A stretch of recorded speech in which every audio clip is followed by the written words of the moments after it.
This hit me at about 12:30 at night the other night, this great Isaac Newton quote where he said, "If I have seen further, it's by standing on the shoulders of giants." And I feel like Martin Luther King was certainly one of those great giants that we all stood on the shoulders of, and we all see so much further about so many issues that he spoke about. But I got up at about 12:30 and I started watching a couple of his speeches, those iconic lines, the "I have a dream" speech, and it kind of led me to his mountaintop speech, which just really made my imagination and my thoughts explode.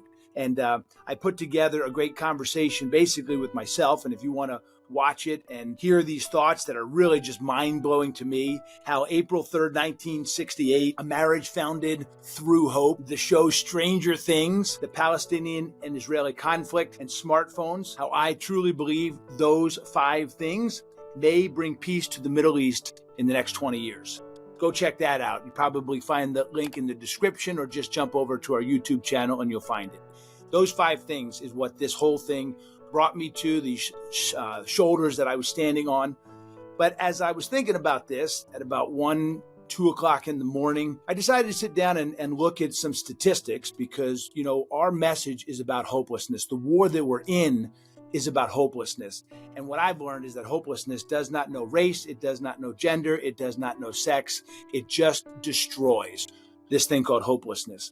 But I thought it was my responsibility to look at a side that I don't take a specific look at.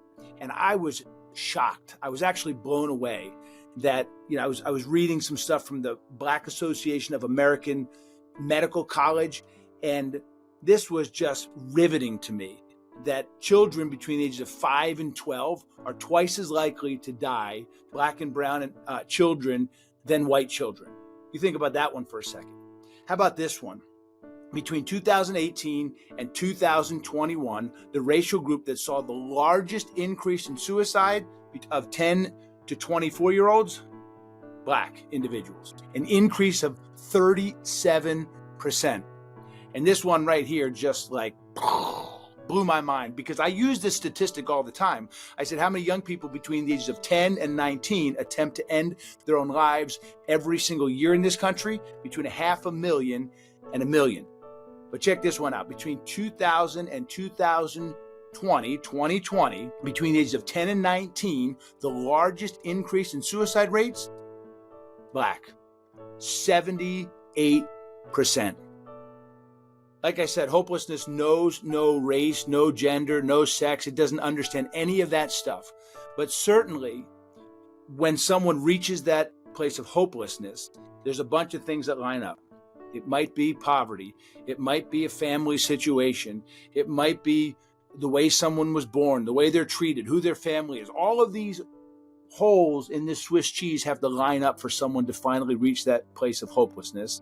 And the great Martin Luther King, I stood on his shoulders at 2 o'clock in the morning, and I took the time to learn about this specific population. And I wouldn't have done that if it wasn't for him. So thanks, Martin Luther King, for what you did. We lost him the day after April 3rd, 1968, sadly. But he was here, and he gave us hope. And that's what I'm giving you on this Martin Luther King Day is hope. Remember, hold on. Possibilities exist.